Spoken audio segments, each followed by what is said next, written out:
Selamat datang di YouTube channel saya.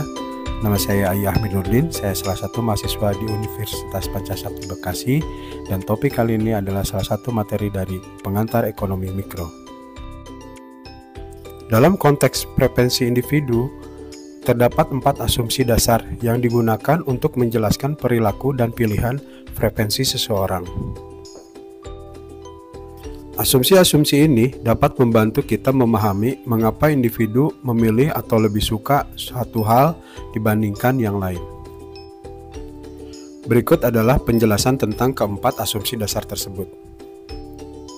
Yang pertama adalah rasionalitas. Asumsi rasionalitas menyatakan bahwa individu secara umum bertindak secara rasional dalam mengambil keputusan. Ketiga adalah utilitas. Asumsi utilitas menyatakan bahwa preferensi individu dapat diukur dalam bentuk utilitas subjektif.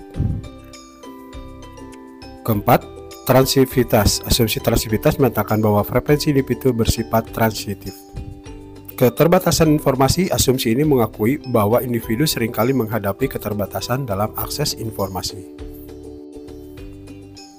Keempat asumsi tadi membentuk dasar analisis perilaku individu dalam konteks preferensi.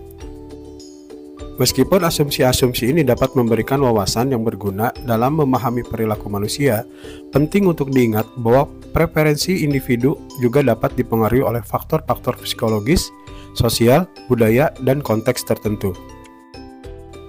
Selanjutnya, mengapa kurva inferensi tidak dapat saling berpotongan? Kurva inferensi adalah sifat grafis yang digunakan dalam analisis preferensi konsumen untuk menggambarkan tingkat kepuasan atau utilitas yang sama dari kombinasi berbagai barang atau layanan. Salah satu asumsi dasar yang digunakan dalam pembentukan kurva inferensi adalah asumsi ketertiban yang lengkap.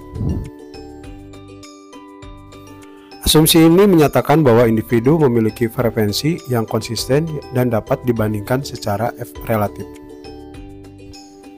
Jika kurva inferensi saling berpotongan, itu berarti bahwa terdapat kombinasi barang yang menghasilkan tingkat kepuasan atau utilitas yang sama, tetapi pada saat yang sama dianggap berbeda oleh individu. Selanjutnya, mengapa tingkat substitusi marginal dua barang harus sama dengan rasio barang tersebut agar kepuasan konsumen mencapai kepuasan maksimal? Konsep tingkat substitusi marginal dan rasio barang adalah bagian dari teori utilitas margin. Dalam teori ini, kepuasan maksimal dicapai ketika tingkat substitusi marginal dua barang sama dengan rasio harga barang tersebut. Hal ini dikenal sebagai kondisi optimal atau titik keseimbangan konsumen. Tingkat substitusi marginal menggambarkan seberapa siap konsumen untuk menggantikan satu barang dengan barang lainnya agar tingkat kepuasannya tetap sama. Jika tingkat substitusi marginal dua barang sama dengan rasio barang tersebut, maka konsumen akan mengalami manfaat maksimal atau kepuasan maksimal dari pengeluaran mereka. Misalnya, jika rasio harga barang A dan barang B adalah 2:1 dan tingkat substitusi marginal barang A dengan barang B adalah 2, ini berarti konsumen akan menggantikan 2 unit barang B dengan 1 unit barang A untuk mempertahankan tingkat kepuasan yang sama. Dalam hal ini, konsumen mencapai kepuasan maksimal karena mereka menggunakan proporsi yang tepat dari kedua barang tersebut sesuai dengan kecenderungan preferensi mereka dan memaksimalkan manfaat atau utilitas yang diperoleh dari setiap unit uang yang dihabiskan. Namun, jika tingkat substitusi marginal dua barang tidak sama dengan rasio harga barang, konsumen masih peluang untuk meningkatkan kepuasan mereka. Misalnya, jika tingkat substitusi marginal adalah 3, sedangkan rasio harga adalah 2:1, konsumen dapat mempertimbangkan untuk mengurangi konsumsi barang A dan meningkatkan konsumsi barang B untuk meningkatkan kepuasan mereka. Dengan melakukan penyesuaian ini, konsumen dapat memperoleh tingkat utilitas yang lebih tinggi. Selanjutnya akan menjelaskan istilah ceteris paribus. Ceteris paribus adalah istilah dalam ekonomi yang digunakan untuk mengasumsikan bahwa semua faktor kecuali satu tetap konstan atau tidak berubah. Dalam bahasa Latin, ceteris paribus berarti semua hal lain sama. Konsep ini digunakan dalam analisis ekonomi untuk memfokuskan perhatian pada hubungan sebab akibat antara dua variabel tertentu sambil mengabaikan pengaruh variabel lain yang mungkin mempengaruhi hubungan tersebut.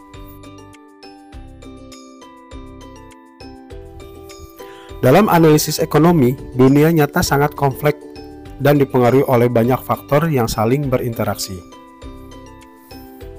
Dalam rangka memahami dan menggambarkan efek dari perubahan pada satu variabel terhadap variabel lain, penggunaan ceteris paribus sangat membantu. Dengan mengasumsikan ceteris paribus, para ekonom dapat menyederhanakan analis mereka, memusatkan perhatian pada hubungan langsung antara dua variabel yang sedang dipelajari. Namun, perlu dicatat bahwa asumsi ceteris paribus seringkali merupakan kesederhanaan yang digunakan untuk tujuan analisis dan pemodelan. Dalam kenyataannya, dunia nyata jarang memenuhi asumsi ini karena interaksi antar variabel dapat sangat kompleks. Pengaruh faktor lain yang tidak diabaikan oleh ceteris paribus dapat mempengaruhi hubungan yang sedang dipelajari. Dalam penelitian ekonomi, penting untuk menyadari keterbatasan asumsi ceteris paribus dan mempertimbangkan faktor-faktor lain yang mungkin mempengaruhi hasil analisis secara nyata. Penggunaan ceteris paribus harus digunakan dengan hati-hati dan dengan pemahaman yang tepat tentang konteks dan faktor-faktor yang terlibat dalam analisis. Nah, selanjutnya, apa perbedaan fungsi produksi jangka pendek dan fungsi produksi jangka panjang? Fungsi produksi jangka pendek dan fungsi produksi jangka panjang adalah dua konsep yang digunakan dalam teori ekonomi untuk menganalisis hubungan antara input dan output dalam proses produksi. Fungsi produksi jangka pendek sebagai berikut. Fungsi produksi jangka pendek mempelajari hubungan antara input dan output dalam jangka waktu pendek ketika setidaknya satu input dipertahankan tetap, sementara input lain dapat berubah. Perubahan input dalam fungsi produksi jangka pendek, satu atau beberapa input disebut input tetap, yang tidak dapat diubah dalam jangka waktu pendek seperti modal atau fasilitas produksi yang ada. Sementara itu, input variabel seperti tenaga kerja atau bahan baku dapat berubah sesuai kebutuhan produksi. Fungsi produksi jangka panjang adalah perubahan output dalam jangka pendek. Perubahan output biasanya mencapai titik jenuh ketika input variabel terus ditambah karena input tetap yang terbatas. Hukum tambahan produk yang berkurang juga berlaku dalam jangka pendek, yang berarti bahwa penambahan satuan terakhir dari input variabel akan memberikan tambahan produk yang berkurang dibandingkan dengan penambahan sebelumnya.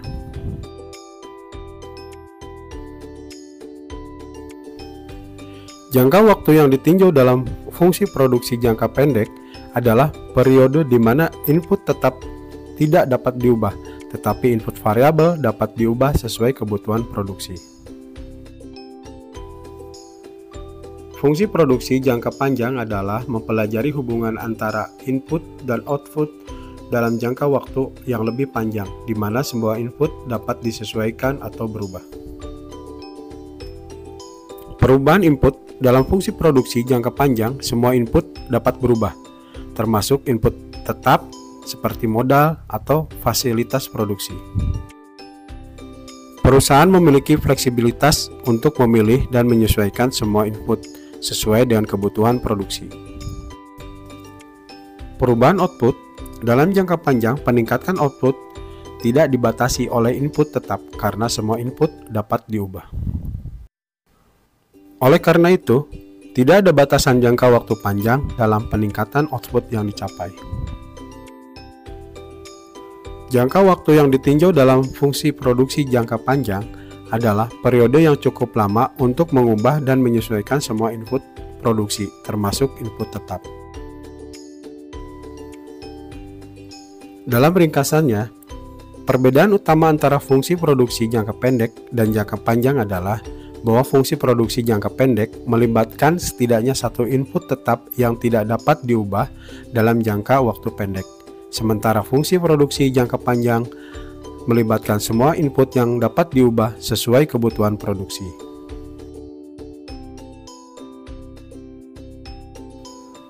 Fungsi produksi jangka pendek juga memiliki batasan terhadap peningkatan output karena input tetap yang terbatas. Sementara fungsi produksi jangka panjang tidak memiliki batasan semacam itu.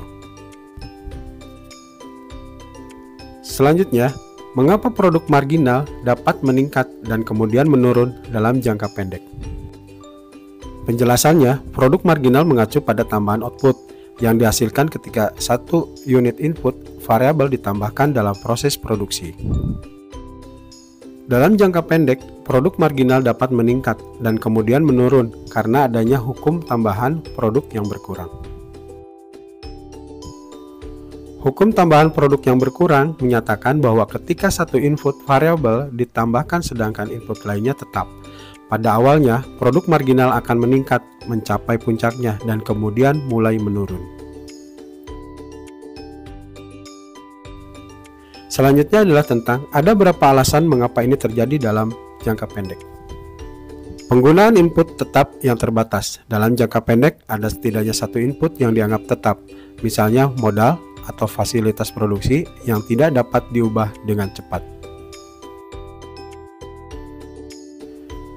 Ketika input variabel seperti tenaga kerja ditambahkan dalam jumlah yang semakin besar ke input tetap yang terbatas, pada awalnya mereka dapat memanfaatkan input tetap tersebut secara efisien, menghasilkan peningkatan produk marginal.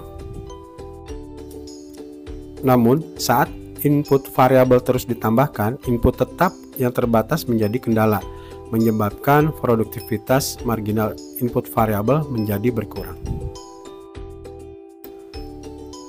Pemanfaatan optimal faktor produksi pada awalnya dengan penambahan input variabel, faktor-faktor produksi yang tersedia dimanfaatkan secara lebih efektif dan efisien sehingga menghasilkan peningkatan produk marginal. Namun saat input variabel terus bertambah, pemanfaatan optimal faktor-faktor produksi tersebut mencapai titik jenuh dan kemampuan mereka untuk memberikan peningkatan produk marginal menjadi terbatas. Ketidaksempurnaan pengetahuan dan keterampilan dalam jangka pendek, penambahan input variabel juga dapat dipengaruhi oleh pengetahuan dan keterampilan pekerja. Pada awalnya, penambahan tenaga kerja baru mungkin membawa keterampilan atau pengetahuan tambahan yang memberikan peningkatan produk marginal yang signifikan. Apakah yang dimaksud dengan kurva Isoquan dan dapatkah disebut kurva Isoquan memiliki kemiringan ke atas? Kurva Isoquan juga dikenal sebagai kurva Isoquan adalah konsep dalam teori produksi yang menggambarkan kombinasi berbagai input yang menghasilkan tingkat produksi atau output yang sama. Kurva Isoquan menghubungkan titik-titik di mana tingkat output yang dihasilkan adalah konstan. Kurva Isoquan dapat memiliki kemiringan ke atas, ke bawah, atau bahkan tegak lurus, tergantung pada sifat elektrivitas substitusi antara input dalam proses produksi. Kemiringan kurva Isoquan menunjukkan tingkat substitusi antara input yang berbeda. Jika kurva Isoquan memiliki kemiringan ke atas, ini menunjukkan bahwa input satu diganti dengan input lain dengan tingkat substitusi yang positif. Namun penting untuk dicatat bahwa kemiringan kurva Isoquan bukanlah satu-satunya faktor yang menentukan efisiensi produksi atau tingkat output yang optimal. Untuk mengevaluasi efisiensi, perlu juga mempertimbangkan kurva biaya dan membandingkan kurva isokuan dan kurva biaya. Kombinasi input yang menghasilkan output yang sama tetapi biaya yang lebih rendah akan lebih efisien. Secara umum, jika kurva isokuan memiliki kemiringan ke atas, ini menunjukkan bahwa input satu diganti dengan input lain dengan tingkat substitusi yang positif. Ini adalah sebuah soal di mana asumsikan kurva permintaan dan penawaran untuk pakaian adalah sebagai berikut. Permintaan QD sama dengan 1600 dikurangi 125P. Penawaran QS sama dengan 440 ditambah 165P. Untuk menggambarkan kurva permintaan dan penawaran pakaian, kita perlu menggambarkan hubungan antara harga dan kuantitas yang diminta serta kuantitas yang ditawarkan. Dalam persamaan yang diberikan, permintaan sama dengan 1600 dikurangi P. Penawaran QS sama dengan 440 tambah 165P. Kurva permintaan menunjukkan hubungan negatif antara harga dan kuantitas yang diminta, sedangkan kurva penawaran menunjukkan hubungan positif antara harga dan kuantitas yang ditawarkan. Mari kita plot grafiknya. Dalam grafik di atas, sumbu vertikal mewakili kuantitas dan sumbu horizontal mewakili harga. Kurva permintaan QD bergerak dari titik 0,1600 ke 10,350 dengan gradien min 125. Kurva penawaran QS bergerak dari titik 0,440 ke 10,2090 dengan gradien 165. Titik keseimbangan antara permintaan dan penawaran terjadi ketika QD sama dengan QS. Dalam hal ini, kita dapat menyelesaikan persamaan tersebut. 1600 dikurangi 125P sama dengan 440 tambah 165P. Dengan mengatur persamaan tadi, kita dapat menemukan nilai P yang menyeimbangkan permintaan dan penawaran. Setelah menyelesaikan persamaan, nilai P yang ditemukan adalah sekitar 6,8. Ketika P sama dengan 6,25, QD sama dengan QS adalah sekitar 1100. Dengan demikian, titik keseimbangan atau harga dan kuantitas keseimbangan adalah sekitar P sama dengan 6,8 dan Q sama dengan 1100. Selanjutnya adalah hitunglah harga dan kuantitas keseimbangan pasar untuk komoditas pakaian tersebut. Untuk mencari harga dan kuantitas keseimbangan pasar, kita perlu menyelesaikan persamaan QD sama dengan QS. Dalam kasus ini, persamaan tersebut adalah QD sama dengan 1600 dikurangi 125P, QS sama dengan 440 tambah 165P.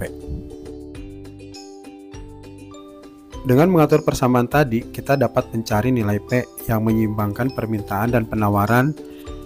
1600 dikurangi 125P sama dengan 440 tambah 165P. Kita dapat menggabungkan koefisien P pada satu sisi persamaan. 1600 dikurangi 440 sama dengan 125P tambah 165P.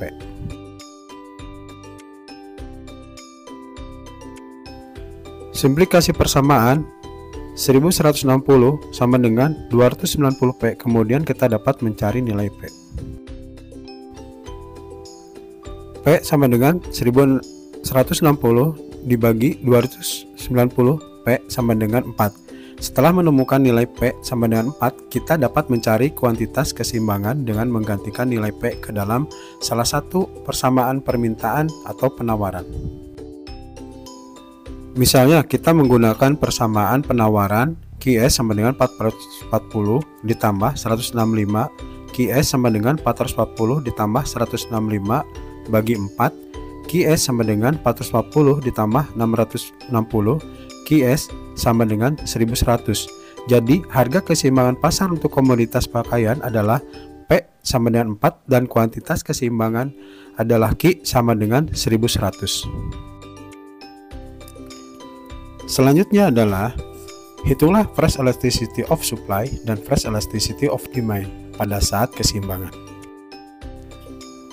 Untuk menghitung fresh elasticity of supply atau elastisitas harga penawaran dan fresh elasticity of demand atau elastisitas harga permintaan, pada saat keseimbangan kita perlu menggunakan rumus elastisitas harga yang umum, yaitu fresh elasticity sama dengan persen perubahan kuantitas dibagi persen perubahan harga.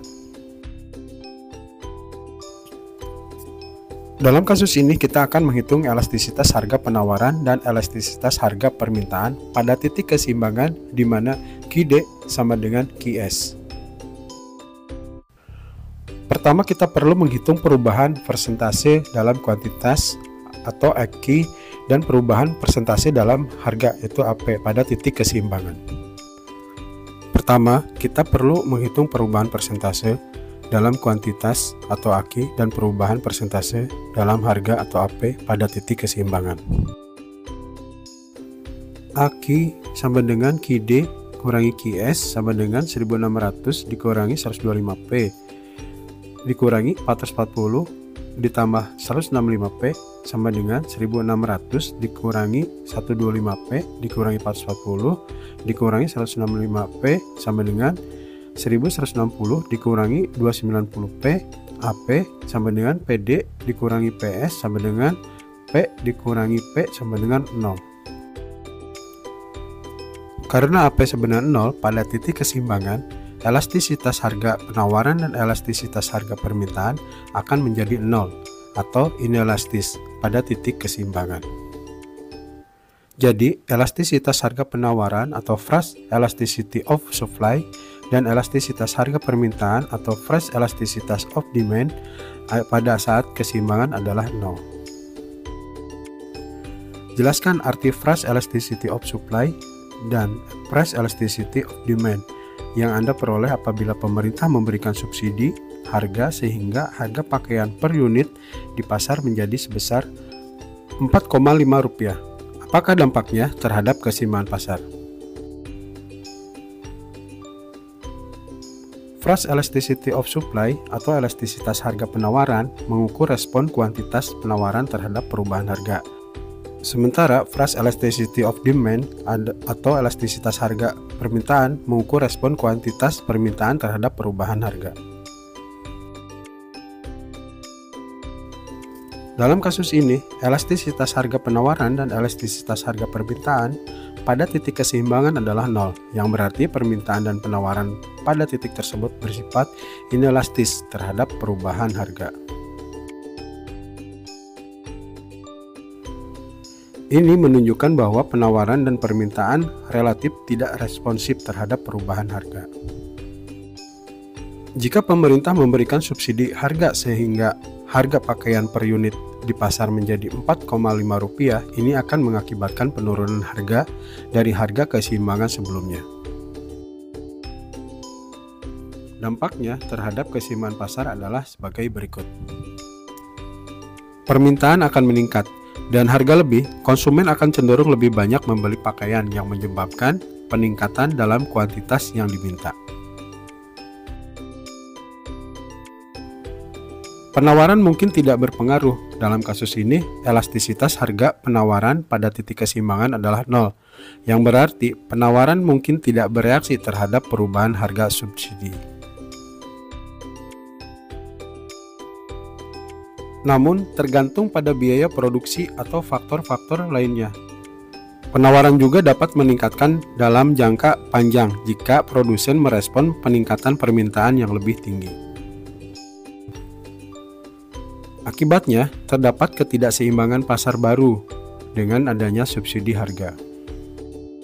Permintaan yang lebih tinggi dengan harga subsidi akan melebihi penawaran, menyebabkan kekurangan pasokan atau penimbunan barang. Dalam situasi ini, dapat terjadi peningkatan antrian atau penjualan berbasis keberuntungan. Pemerintah perlu memantau pasar dan memastikan bahwa jumlah subsidi yang diberikan cukup untuk memenuhi permintaan yang meningkat. Jika tidak, penawaran harus meningkat untuk mencapai keseimbangan pasar yang stabil dengan harga subsidi yang diberikan.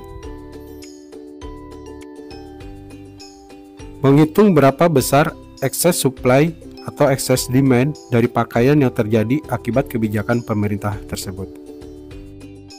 Untuk menghitung excess supply atau excess demand yang terjadi akibat kebijakan pemerintah tersebut, kita perlu membandingkan kuantitas permintaan dengan kuantitas penawaran. Pada harga subsidi, dalam kasus ini harga subsidi adalah Rp4,5. Mari kita gunakan persamaan permintaan dan penawaran untuk menghitung kuantitas permintaan dan penawaran pada harga tersebut. Untuk permintaan, QD sama dengan 1600 dikurangi 125P. QD sama dengan 1600 dikurangi 125 dikali 4,5. QD sama dengan 1600 dikurangi 562,5. QD sama dengan 1037,5. Penawaran QS sama dengan 440 ditambah 165P. QS sama dengan 440 ditambah 165 dikali 4,5. Jadi QS sama dengan 440 ditambah 742,5. QS sama dengan 1182,5. Sekarang kita bisa membandingkan kuantitas permintaan dan penawaran. Excess supply sama dengan QS dikurangi QD. Excess supply sama dengan 1182,5 dikurangi 1037,5. Jadi excess supply sama dengan 145. Excess supply terjadi akibat kebijakan pemerintah tersebut adalah sebesar 145 unit pakaian.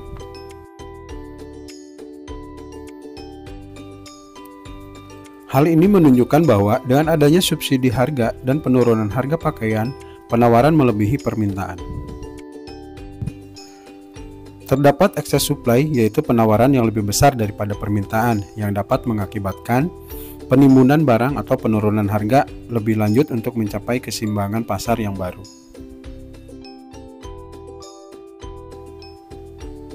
Berikut adalah grafik yang menunjukkan excess supply atau kelebihan penawaran pada kebijakan pemerintah yang memberikan subsidi harga pakaian sehingga harga per unit menjadi Rp4,5.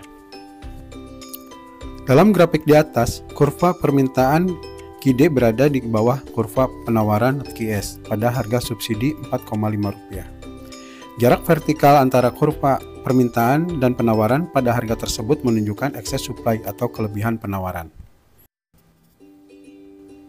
Dalam kasus ini, excess supply adalah sebesar 145 unit pakaian. Grafik ini menggambarkan ketidakseimbangan pasar di mana penawaran lebih besar daripada permintaan pada harga subsidi yang diberikan. Hal ini menunjukkan bahwa terdapat surplus pakaian yang belum terjual atau tersimpan di pasaran.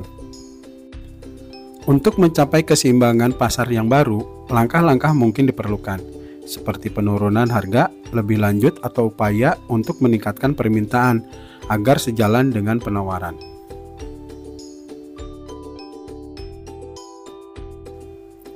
Teori perilaku produsen. Lengkapilah kolom kosong tabel A, B, C, D, E, F, G, H, I, J. Jelaskan the law of diminishing return dengan melengkapi tabel di atas ini.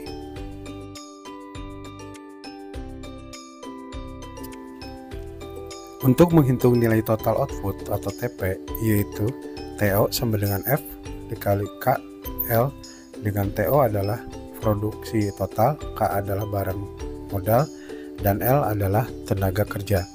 Untuk produksi marginal dapat dirumuskan dengan MP sama dengan ATV dibagi AL. Adapun untuk menghitung produksi, rata-rata dapat dengan rumus AV sama dengan TO dibagi L. Dan AP adalah produksi, rata-rata TO adalah total output, dan L adalah tenaga kerja. Jawabannya sebagai berikut. MP sama dengan OTP dibagi OL sama dengan 1000 dikurangi 0 dibagi 1 dikurangi 0 sama dengan 1000 dibagi 1 sama dengan 1000. B. AV sama dengan TO dibagi L sama dengan 1000 dibagi 1 sama dengan 1000. C. TO sama dengan AV dikali L sama dengan 600 dikali 2 sama dengan 1200. D. MP sama dengan DTP dibagi DL sama dengan 1200 dikurangi 1000 dibagi 2 kurangi 1 sama dengan 200 dibagi 1 sama dengan 200. MP sama dengan DTP dibagi DL. TO2 dikurangi 1200 dibagi 3 dikurangi 2. TO sama dengan 700 ditambah 1200 sama dengan 1900. F AP sama dengan TO dibagi L sama dengan 1900 dibagi 3 sama dengan 633. G MP sama dengan DTP dibagi DL sama dengan 2100 dikurangi 1900 dibagi 4 kurangi 3 sama dengan 200. H AV sama dengan TO dibagi L sama dengan 2100 dibagi 4 sama dengan 525.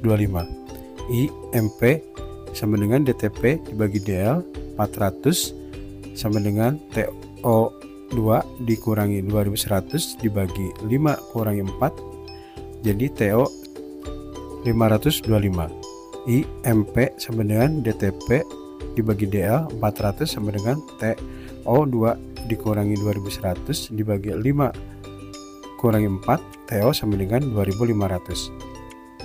J sama dengan AV sama dengan TO dibagi L sama dengan 2500 dibagi 5 sama dengan 500. Jadi untuk tabel jawabannya adalah sebagai berikut. Input tenaga kerja langsung kolom 1, total output 1000, marginal product 1000, average product 1000. 2, total output 1200, marginal product 200, average product 600. 3, input tenaga kerjanya total output 1900, marginal product 700, average 633. 4, total output 2000, marginal product 200, average product 525.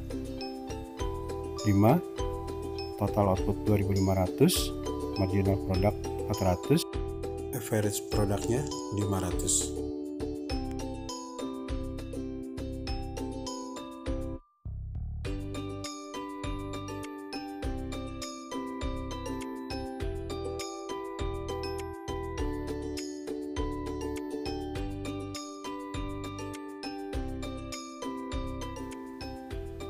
Demikian pembahasan materi dari pengantar ekonomi mikro. Terima kasih sudah mengunjungi channel saya dan jangan lupa untuk like, komen, dan subscribe agar bisa terhubung dengan video-video terbaru dari saya.